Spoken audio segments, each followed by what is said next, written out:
Penguin Random House Audio presents The Cherokee Rose, a novel of gardens and ghosts, by Tiya Miles. Read for you by Shayna Small and the author. In memory of Peggy Pasco, Josie Fowler, and Helen Hill. Dewdrops from the Sky. For my sisters and our daughters. Erin Miles, Stephanie Ironshooter, Mariana Gone Du Bois, Nancy Azure Escobedo, Berta Ironshooter, Connie Ray Azure, Laurel Azure, Nolly Azure Gone, Noah Alice Gone, Bailey Rain Ironshooter, Dominique Longknife, Alea Azure, Meliana Plainfeather, Janice Azure, Nyla Nina Du Bois, and those yet to come. They were women then, my mama's generation, husky of voice, stout of step, with fists as well as hands. How they battered down doors and ironed starched white shirts. How they led armies, head-ragged generals, across mined fields, booby-trapped ditches, to discover books, desks, a place for us. How they knew what we must know without knowing a page of it themselves. Alice Walker, Women, Revolutionary Petunias. The Cherokee were driven from their homelands in North Carolina and Georgia over 100 years ago when gold was discovered in their lands. The journey was known as the Trail of Tears. It was a terrible time for the people. Many died from the hardships, and the women wept. The old men knew the women must be strong to help the children survive, so they called upon the Great One to help their people and to give the mothers strength. The Great One caused a plant to spring up everywhere a mother's tears had fallen upon the ground. The Legend of the Cherokee Rose. Cherokee Nation Cultural Resource Center, Tahlequah, Oklahoma. Introduction. Welcome to the Cherokee Rose, a restored plantation in North Georgia with enchanting gardens and a haunted past. The white-columned manor house, fashioned of ruddy aged bricks, opens into stately rooms furnished with fine antiques. The rear quarter of the home spills onto vast green grounds that encompass plots of colorful wildflowers, climbing roses, fruit trees, and river cane. As beautiful as this estate can be in the light of dawn or shadow of dusk, it was also the site of historical atrocity.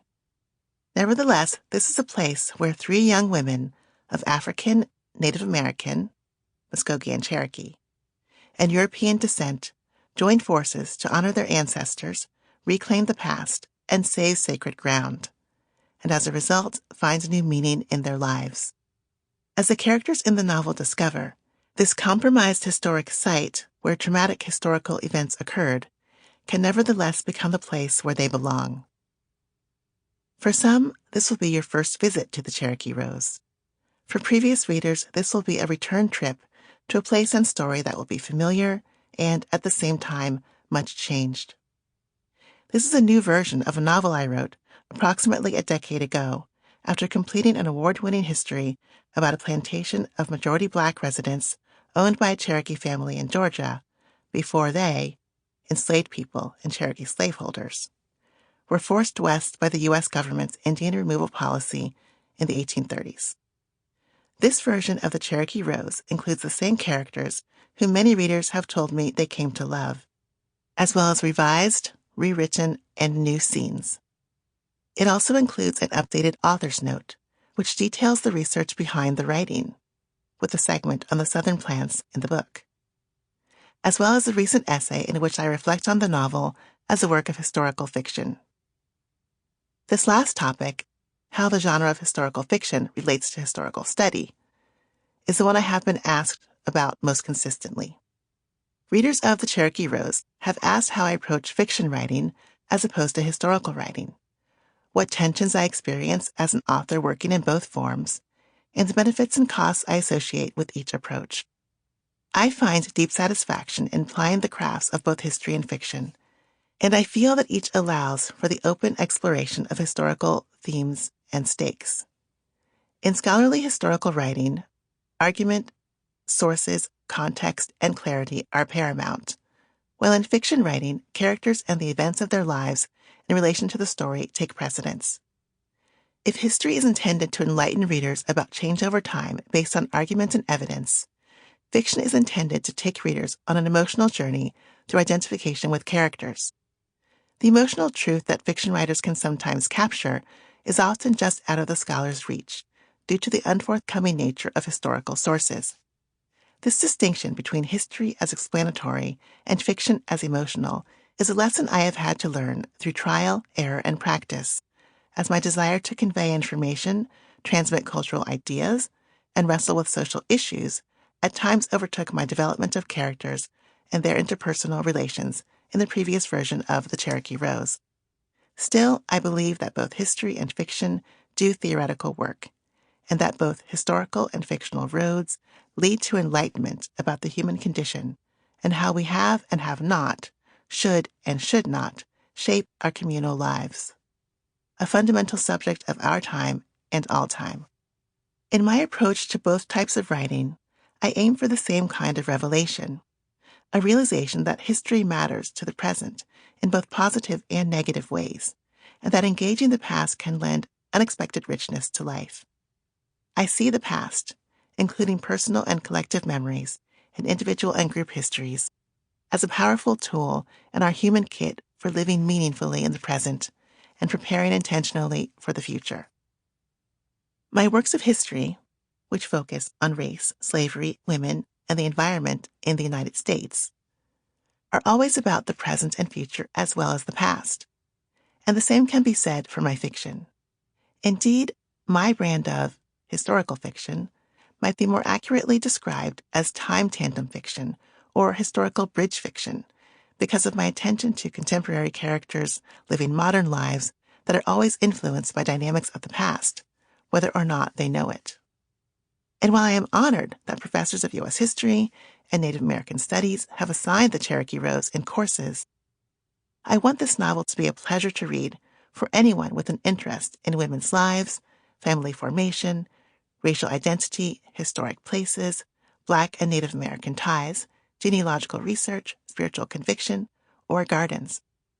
And the story may also appeal to mystery readers, romance readers, LGBTQ theme readers, and people with an interest in ghost lore, which, as I have written about extensively elsewhere, is a means by which Americans access ideas and express concerns about unresolved issues in the national past.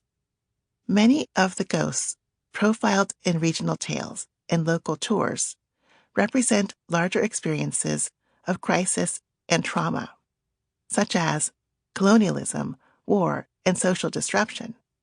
Hence the plethora of Native American ghosts and haunted quote-unquote Indian burial grounds, Civil War soldier ghosts, young bride and widow ghosts, incarcerated ghosts, and ghostly figures on the margins of society who were victimized by powerful people in life.